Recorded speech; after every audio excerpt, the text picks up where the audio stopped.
I was just pausing for a dramatic effect. Okay. As you come in, like, share, and subscribe. I'm lost now. Okay, there we go.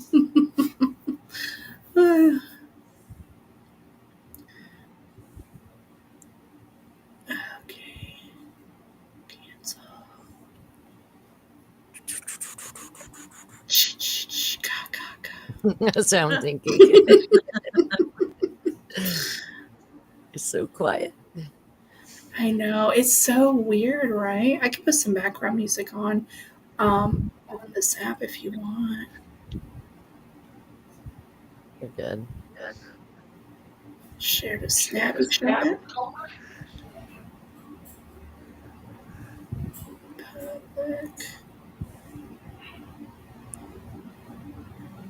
Why didn't YouTube come up?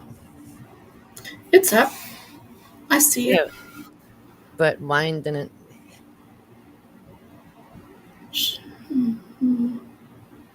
Okay. I'm just Thank you. gonna share it to everybody.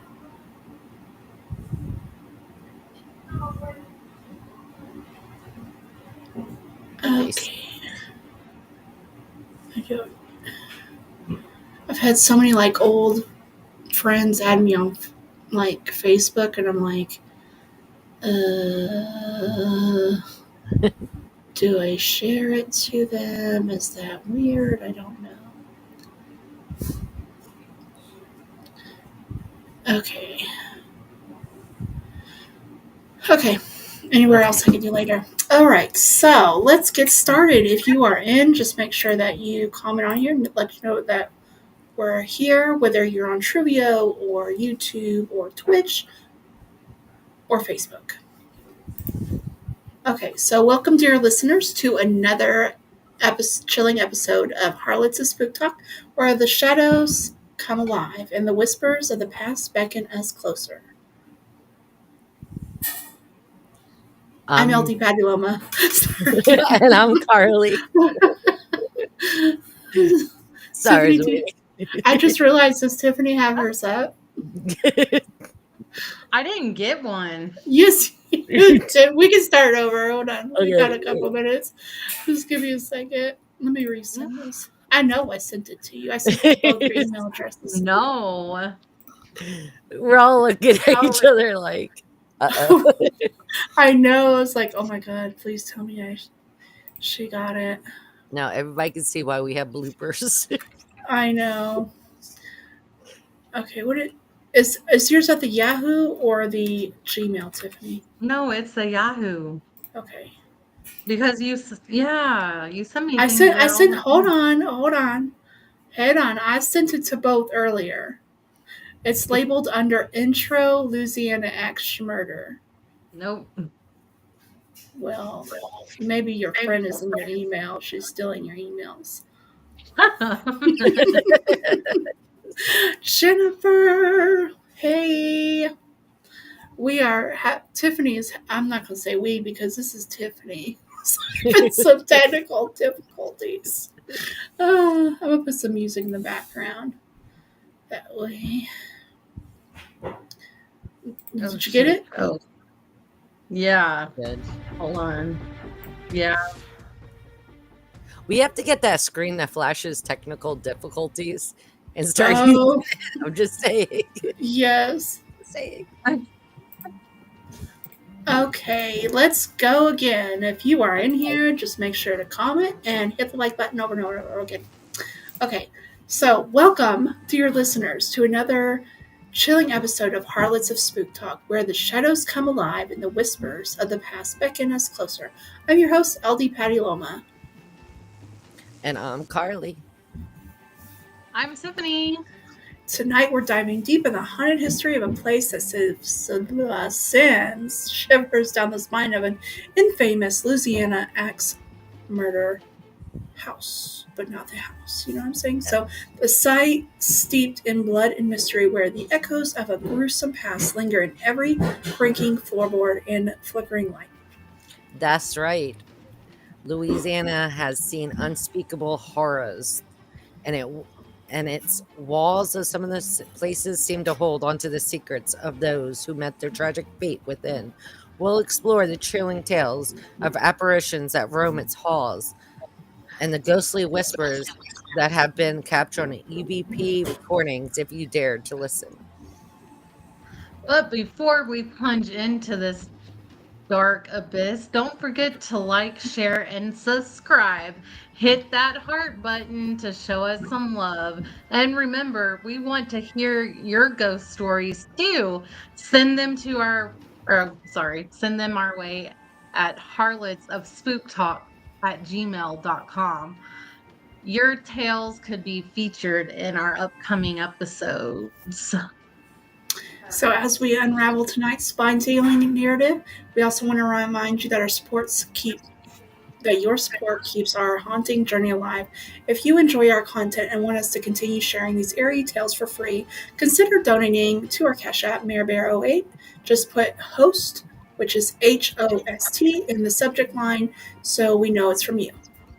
And don't miss our latest episode titled Haunted New Mexico, available on Spotify, YouTube, Audio, Amazon Music, whenever you get your spooky fix. So grab your sage and hold on to your loved ones as we embark on this haunting exploration. The spirits are restless tonight and they're waiting for us to uncover their stories. Let's get started if you dare. Okay, so Karli's gonna actually kick it off today. She went all crazy. She's like, I got this. I'm gonna start with his letter to the news people and to the press and stuff, and then I'll kick it off with a little bit of the backstory. It says hell, March 13th, 1919. Extreme mortal. They have never caught me and they never will. They have never seen me, for I'm invisible. Even as they enter that surrounds your earth, I am a human being, but a spirit and a demon from the hottest hell. I am what you Orleans and your foolish police call the Axemen. And yes, I've been to Louisiana. Oh, I was just trying to keep I know. You're good. When I see fit. And remember, I'm reading this from his hand, so it's a little hard, some of the spots, because it's from 1919. So the words are a little, I don't know, I'm trying to modernize the words. I'm sorry. When I see fit, I shall come and claim of the victims. I alone know who they shall be. I shall leave no clue except my bloody axe be smeared with blood and brains of he whom I have sent below to keep me company. If you wish, you may tell the police to be careful not to rile me. Of course, I am a responsible, reasonable spirit. I take no offense at the way they have conducted their investigations in the past. In fact, they have been so utterly stupid as to not only to assume me, but his satanic Francis Joseph, etc.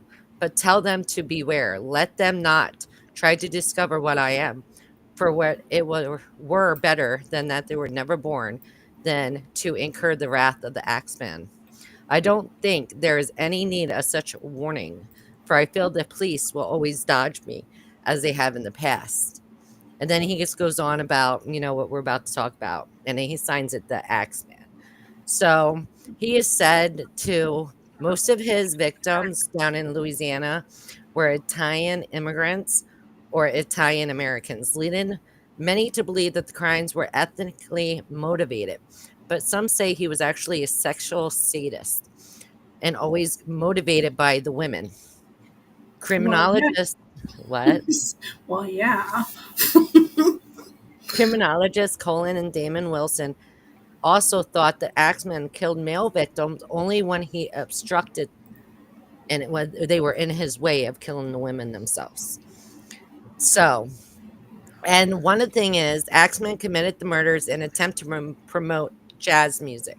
Because like his one letter stated, whoever plays jazz on such and such night on March 13th, or I forget the actual night. It might be March 19th. March 19th would be spared, and he would not kill them. So he wanted to hear the streets of New Orleans filled with jazz, and then he would not kill them. So, and he was never caught. He killed anywhere from 6 to 17 victims and 6 to 14 injured. But there's a little backstory. What's the back? Oh, Yeah. so So none of the injured could go and Identify him? turn him in? Yeah. I guess not. No, Did he they was never caught. survive? 6 to 14 people survived. 6 to 17 people were killed. and he That's got like away with it. He got away with it. Oh, He was never caught. Remember when we talked last week, 2 weeks ago, about people being axed in another state and yeah. got away with it too? This are actually only a couple years later that this happened in New Orleans, and he got away with it. And they said that night on March 19th, the city was filled to capacity on the dance halls and everything with jazz music flowing. So the city actually took this pretty, you know what I mean? yeah. And there was no murders that night on March 19th. Leading up to it, there was plenty, but not on March 19th. He took a break. That's crazy. Well, that was some of the questions that came up. Like some of the popular questions, like who was he? But Don't they say know. that it's a mystery, right? Like there are some theories and there's possibilities, but Yeah, well, But like why was it all one like group? I wasn't it like Italian immigrants or something that was like yeah, one like he why was it targeted just them. yeah, like why?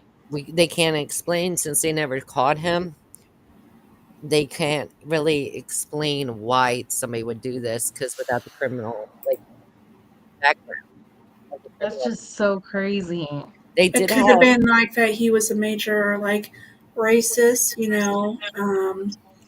For Like, Italians, I mean, But he they could make also been Italian himself because some of the names that came up are Italian names.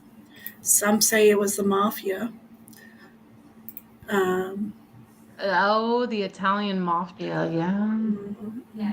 But why target women?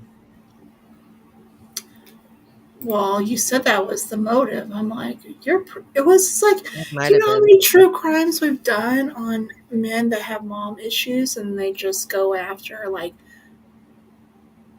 entertainers? You know what I mean? Like, it's just crazy. Like, You it know, could have been an Italian grocer too, and since he worked in the Italian deli there, that's who he's seen every day too. We What if gotta. he just got tired of his job and then everybody that came in was rude as hell, and it was the they were Italian, mean to him. and he just lost it. Maybe It he was just the did not. Italians. He Mm. was not. He just wasn't a customer service person. Like it, Or none of the girls he wanted to date him because he was Maybe he was too short. I keep seeing. I feel like in my soul, something about this. There's something with like height. if you look it up, why? his I don't know. I victims, just feel it. I feel it. It's you like look up he's his too short. victims' names and who those Mhm. victims were. Like, um, it reads like Well, a bad book. Like, they got a lot of details on the actual killings. They have so many details. Yet again, it blows my mind they couldn't narrow down the. the suspects here they have Frank Jones, a rival store owner, like you said, a Reverend George Kelly, uh, Andrew That came up Sawyer, before unless the this, Reverend. yeah, unless this is the old one, but this is just, um, No, that Reverend came up before 2 weeks ago. yeah, that's what we have. Trouble. Yeah. But I do have a really long ghost story. like to Go go. for it. Go It's for it. okay. This is the story of Zach and Addie, and this is supposed to go with it. Um, so let's just get into it. So there's Addie Hall. These are the ghosts that wander. So there's Addie Hall. Addie Hall was a free spirited, feisty tempered, independent artist who found herself in a bohemian New Orleans after a rough life in the Northeast states. She was a poet, artist, dancer, and French Quarter bartender with a host of friends. Addie Hall was weary of relationships with men because of the abuse she had experienced in the past. She rode her bike around the quarter to get what she needed to go and to get to the job as bartender at the Spotted Cat. She called herself the Quarter-Ishian. Ekin. Anyways, yeah. So, someone who belonged in and was part of the French Quarter. She had a life as an artist, like I said earlier, and she was like, they said it was like never easy. She would try to just balance the two from like artistic expression and then surrounding like lifestyle that she wanted. She's just trying to kind of put them together. So Addie fit there right in the middle, trying to find herself and her muse while all battling her own demons and addictions. The reason I'm telling you the backstory, because these are the ghosts that are wandering the streets. So Addie Hall is one of them. So I was just giving her story. They also have Zach Bowen. Give you his backstory. So Zach Bowen was a charismatic, charming, good-looking. Like they were like, no, he was looking fine. He had an impression of everyone he met. He grew up in California, and he had a laid-back attitude that comes from growing up on the sunny Pacific beaches. I don't know about that, but Zach married young to a woman of 10 years. His senior named Lana. They had 2 children together, and in order to care for them, he joined the army for the benefits it could provide. So when Lana took the kids and decided to leave him, Zach was devastated and lonely. So he found odd jobs around the French Quarter after being generally discharged sequentially to his tours overseas in Iraq and Kosovo. So Zach was a war hero suffering from PTSD who desperately needed help from something that he never found, you know. So now let's get into their relationship. Okay. So Addie met Zach while they were both bartending over there, the French Quarter. She liked to give him a hard time and just like play mean girl, just always flirting, blah, blah, blah. And so, but really it was just a test to see what he could handle, supposedly, right? So Addie had just this, she did have an ugly side to her, suffering from like bipolar disorder. She wasn't taking her meds. This that just obviously just made her angry. She had outbursts. Many of Zach and Addie's friends remember these like outrageous fights that they would get into. So a tumultuous relationship was just toxic. There you go. And then you also add in drugs and alcohol. So obviously, again, toxic Can relationship. I say something? Yes. This story also, we know the quote, graveyard love. That's the story. Oh, But go on. oh, I like oh. this story. Yes. This goes in with it, right? I thought this went into it. No, this is not the axe murder, but this is Ghost of New Orleans. So yes, Oh, keep going, please. okay. This So is a they good were story. okay, cool. Yeah. So they were dating weeks before Katrina came to view. So Zach and Addie decided to stick out the Category 5 hurricane. Y'all remember Katrina? Amid the storms and the lights, they just fell deeply in love and made life for themselves in the weeks following destruction in the empty French Quarter. They were inseparable from that point forward and made a name for themselves that served up booze and scraped up meals to their fellow wayfarers from Katrina. Now, Zach and Addie were even photographed for national magazines and newspapers in the wake of a devastating storm, being interviewed. Oh, we'll have to find a photo. Um, so they were interviewed about their choice in the stay in the city.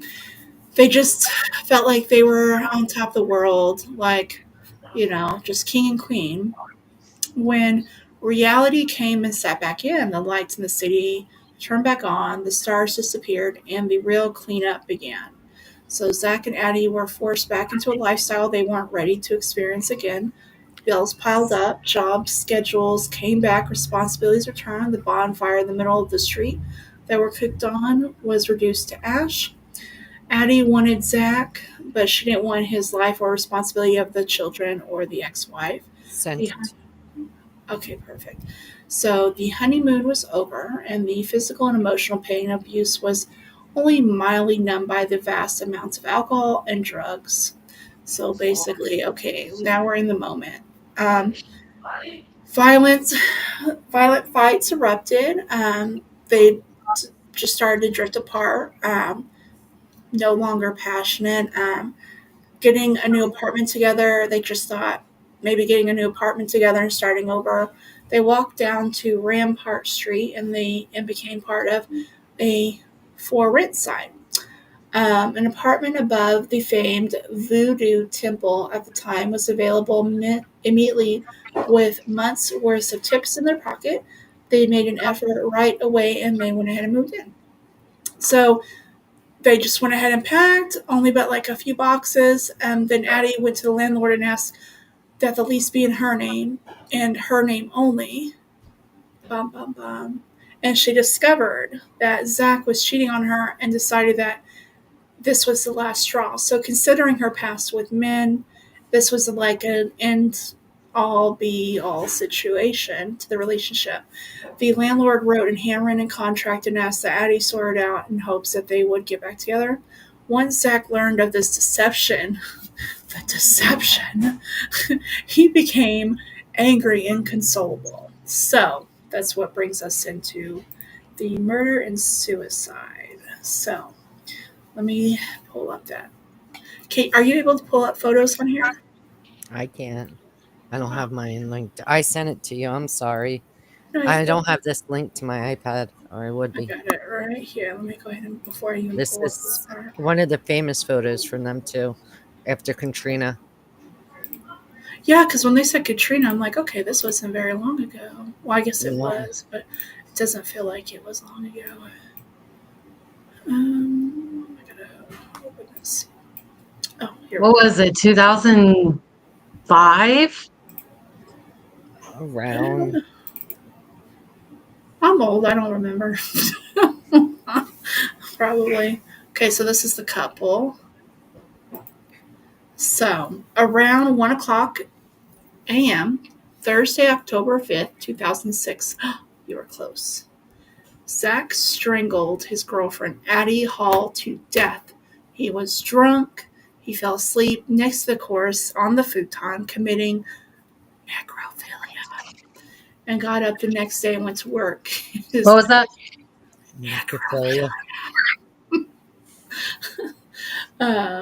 Over the next several days, Zach cut up her body in the bathtub with a hacksaw and a knife and disappeared or dispersed the pieces of her corpse into, I don't know why I'm whispering, sorry, into and on top of the stove for cooking.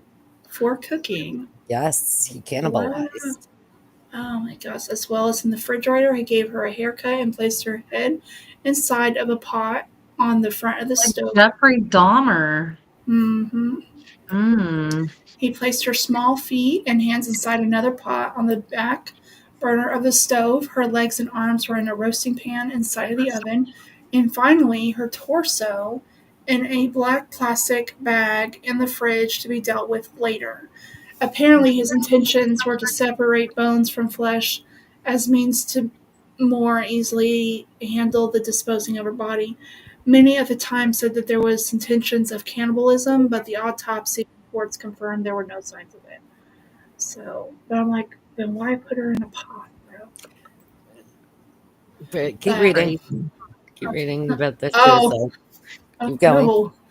Yeah. So Addie's friends and coworkers asked where she was when they saw or called Zach. He told them she left him and went back to North Carolina. Some were surprised as they knew how much she loved New Orleans and couldn't see her leaving, while others were not shocked, knowing Addie could be very unpredictable and have a tendency to run from situations out of her control. Little did they know that Zach knew exactly where she was and what he had done to her. So on Tuesday evening, October 17, 2006, Nearly 2 weeks after the Smurder and dismemberment of girlfriend Addie Hall, Zach committed one more act of violence by jumping his own death from the seventh floor on the Omni Royal Orleans Hotel. He left a handwritten note and his army dog tags inside the plastic bag in his back pocket, and the gate keys to Addie's apartments in this front door. Um, Mm-mm. or in the front pocket, sorry. So the, the letter to police only led detectives to the home of Addie and Zach's landlord for questioning. Once they were pointed in the right direction, they quickly discovered that the contents of Zach's letter was in fact true. A sad tabloid of unopened boxes and broken dreams awaited as they walked into the disheveled apartment. The first thing they noticed was the temperature and lack of smell. The air conditioner was set to 60 degrees and on full blast, cold like a meat locker. There was no smell of rotting flesh, and the bathroom was clean of any lingering blood. On the walls were silver covered spray painted words of I love her, I am a total failure, and finally look in the oven, with an arrow pointed to the stove door. What the detectives discovered next was something I am sure will stay with them the rest of their lives, and they opened pot covers and a heavy refrigerator door. Now they have the letters on here. Yes. Oh my god. Okay. This is what the letter said. This is not accidental. I had to take my own life to pay for the one I took. If you send a patrol car to 1826 North Rampart, you will find the dismemberment corpse of my girlfriend Addie in the oven, on the stove, and in the fridge, and a full signed confession from myself. Zach Bowen. And this is how the letter in Zach Bowen's pocket started out when police discovered on his body atop of the parking garage next to the Omni Royal Orleans Hotel. So, at the scene of Addie's murder, police found her journal with writings adding from Zach. Buddy. Okay. Today is Monday, 16th October. Monday, 16th October, 2 a.m. I killed her at 1 a.m. Thursday, 5 October. I am very calmly strangling her. It was very quick. Halfway through this text, I stopped and I thought about what I was doing. The decision to halt the first idea and to move to Plan B. The crime scene you are now in came after a while. I scared myself not by the action of calmly strangling the woman I loved for the 1.5 years, and then desecrating, her body, but my entire lack of remorse. I've known her for forever how horrible person I am. Ask anyone, and I've decided to quit my jobs and spend the $1,500 cash I have been being happy until I killed myself. So that why did everything get so damn quiet in this house? Don't be trying to get spooky on me, bitch. Okay, I needed to take a. I'm still reading. This is what he wrote. And then all of a sudden, all the AC and everything went off. I'm like, don't be up here. I'm just waiting for. Okay, anyways.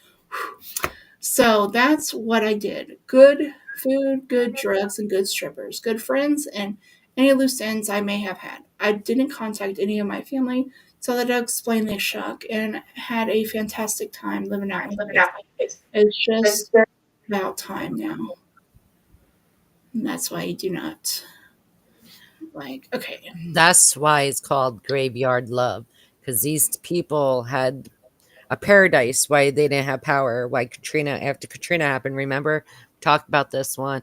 They were in their own little world, and then when the world came back in, they kind of collided with each other, and they missed that silence they used to have, that love making outside, everything. Reality stepped back in, but that's why we called it graveyard love. And Oh, yeah.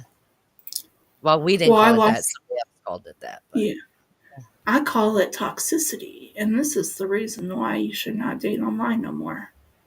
but like they didn't. And he had kids. He was married to an older woman for a while, like a stripper. Oh, Yeah, but this was very toxic. Like, I wonder if his ghost is still down there, and so is hers.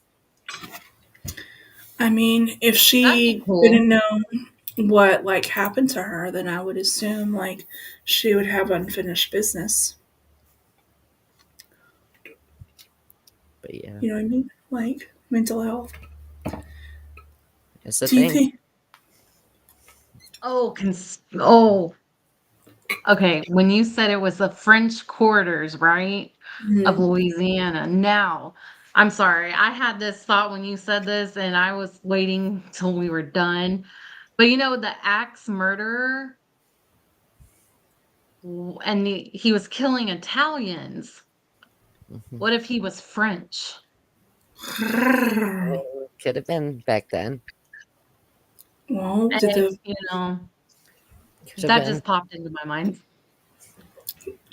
you trying to be a wise guy? Yeah. Yes, Godfather. I just want to know, like, how many around that time, how many people got axed between there and other places that, like, was their go-to, I guess, was a damn axe. Why is that a go-to? Like, I don't. Back Maybe it's then. like the theme that we're in. We seem to be like in an axe theme, but like out of all the But, go-tos, you know what I mean? but think about it. Like, like 2 weeks ago, we did the axe murder house, Mhm. and then this one, and it was that same time frames. So, what's our topic next week? Lizzie Borden took an axe. Oh my god! You knew that was coming.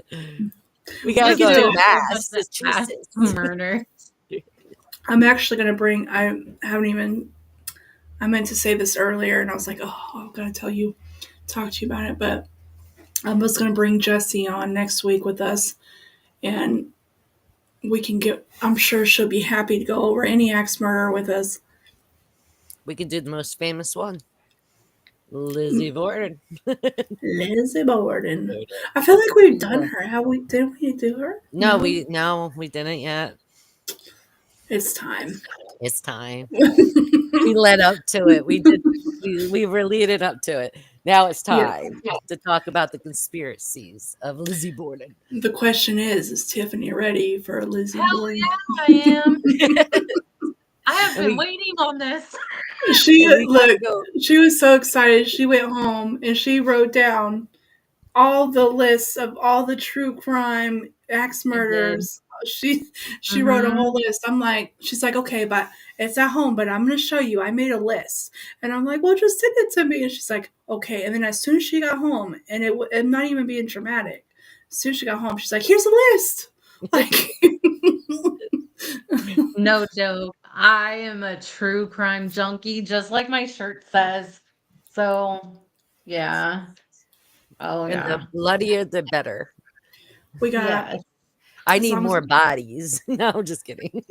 I think this is the perfect duo for true crime. You know what I mean? Like, and it's not just, and what's great about it is not just true crime. We have the ghost stories, which are just like our main thing, but we can combine the two. Like today, we're only on like 30 minutes of this topic. You know what I mean? We got a lot But covered. every good true crime story leads to a good ghost story. Yes. Hmm. Because Yeah. would people talk about it without the ghost? Nope. No. Nope, nope, nope. I don't know. That's a good question. I'm going to get back to you on that. So, Oh, and guys, little side note with the axe murder of New Orleans. If you really want to dive deep into them, not really. If you want to watch a good show, watch American Horror Story when they're down in New Mm. Orleans because the axe man has a little cameo in that one. oh, Oh, Yeah. okay. I know. Yeah, I know what you mean. Okay, wow. Now I put two and two together, mind blown. hell That's the yeah. axe man. He It is a was little very, sticky in that one. it What? was a little, it was a small part though. Yeah, well, he gets with the mom. I'm gonna have to rewatch that episode. Yeah. He sleeps with the mom at the end and she tries to Mhm. banish him. He's the ghost. Yeah, you're gonna have to watch that one Yeah, again. I That's the have ghost to. of the coven or whatever it is down there. Oh, yeah. Yeah, that's the X-Man. And they go over the That. nurses and that. They actually use history in them, guys. You gotta and that's something that's cool about that show. They actually use real life history crimes, like history, Mm-hmm. and then spin it into a show. And I think it's awesome. I Yeah, do. I remember watching like the what is it? The carnival one with Yeah. the, Lobster Boy. yeah. I was Hmm. like, "Oh my Yeah, gosh." and there was a crime Yeah. about him. We got to do him too. Mhm. The real life lobster boy, the lobster man who took his family. Gotta do that Yes. That one. was yeah. For those of Wow. the y'all that are watching and you have an idea, just put it in the comments and let us know, and we'll put it in the schedule. Definitely gonna have to do a circus one. Murderers of Oh, I would be all for that. Can you imagine the makeup we could do? Oh, yes. Damn. Shit. I know. Mm-mm. Oh my god, I forgot. Tiffany is scared of clowns. So I is my really am. husband. My husband has that phobia too. I hate clowns. Like if I see a clown, I'm gonna walk away. Okay, And Oh I'm leaving. man. we could do the Dusty other part. Sparkles. Dusty Sparkles came in and did some episodes, and honestly, My husband, I loved having him. He was great. but my Uh-huh. husband will not watch that episode. But it's so No, I won't. good. I I won't enjoyed either. it. But we I could want to bring him back, But we could but do the other parts of the circus too. We could do the lobster boy and stuff like Well, that. We don't have to yeah. spook balloon. And if we bring him back, she's not going to want to be part of that. No. yeah, which sucks because he's so cool. I was trying to But get that him. phobia, Well, I'll tell you off camera, but he's cool. I just love him. I wish he would be my brother-in-law, but that's another day, another story. Jennifer I knows what I'm mean, talking about. I'm out of this one. I tap. So He is a cool guy, but my husband can't sit through it because that yeah, phobia is so like there. it's real. Yeah, it's horrible. and that's why we don't have spiders on the show. So I I guess I almost Yeah, could I wish meet that have a you would work. spider. halfway. As long as we don't have spiders on the show, I will meet you halfway with the clowns. There we go. We can do other things about the circus. The Okay. circus has plenty. We can do Yeah. others. But the second you bring a spider up on here, oh, I'm bringing him. Okay, I'm bringing him in his home clown policy. Yeah, I'm not going to do that. But we can do I, lobster boy. I'm just saying. I Yes. wonder how we would do our Yes. makeup for Lobster Boy. How would you do yours? I would probably order a lobster costume. I'm not sure. I'll do red eyeshadow and that for you about that. We could do like red, just like red paint, and then the second we get off camera, I'm just gonna wigs coming off, paint's coming off. That's the first thing I do when I get off camera: wig, eyelashes. You need to have the blooper scene with that in it. Oh, Yes. girl. Um, sometimes I think we should do like just do our makeup and then do the true crime.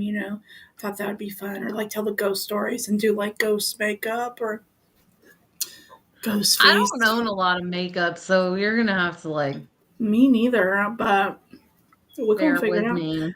I'm missing some makeup too, so I'm like, but Hmm. we'll find it. We just get it as we go. Yeah. Sounds good. Okay. Side note. So in here, okay. So oh, by the way, if you want this tumbler, you can buy it off my TikTok shop. Okay. So, anyways, What's it yeah. say? Smut book club. I don't watch porn. I read it like a lady. I'm a sucker for a spicy fairy tale. Introverted but willing to discuss spicy books. I got some new books today, or a couple days Ooh. ago. Anyway, so I'm trying to save up for a bookshelf. So if I could have some books to put on the bookshelf. Okay, I can build it for you. I want to build. Okay, hold on. We're getting off topic. Oh, Hold on. Okay. So if yes, you we like are. Sonic, I found this on TikTok. So if you like Sonic drinks, like their coconut water, their, what do they call it? The water slush coconut rock. I don't know. Oh, ocean water? Yes, Ocean ocean water. water. Ocean water. I have Okay. some in the little Okay. packets. So you put some Sprite in your cup, and then you get one of those like you go to this grocery store, you get Sonic ocean water things like 0 calorie, and you put a packet in there, and you put in the Sprite. Oh. And I was really surprised because you could taste the lime, and I'm like, where did the lime come from? The Sprite. Oh, it's so good. It's like perfect. So, anyways, if you need a good summer drink, there you go. You don't have to put the whole packet of blue in there, but yeah. Anyways, sorry. You're good. Well, hold on. Next week is Lizzie. Yes, so we're gonna have Jesse for our guest speaker, and so that'll be the 10th, and then the 17th. Well, somebody's gonna be live. I don't know if it's gonna be all of us or how that. We'll get to that when we come to it. So. Oh, yeah, because I'm going to be out of town. Yeah, but anyways, we are running out of time, and it is super quiet. Then stressing me out. So y'all have a good day. Don't forget to like, share, subscribe, and Let's TTFN.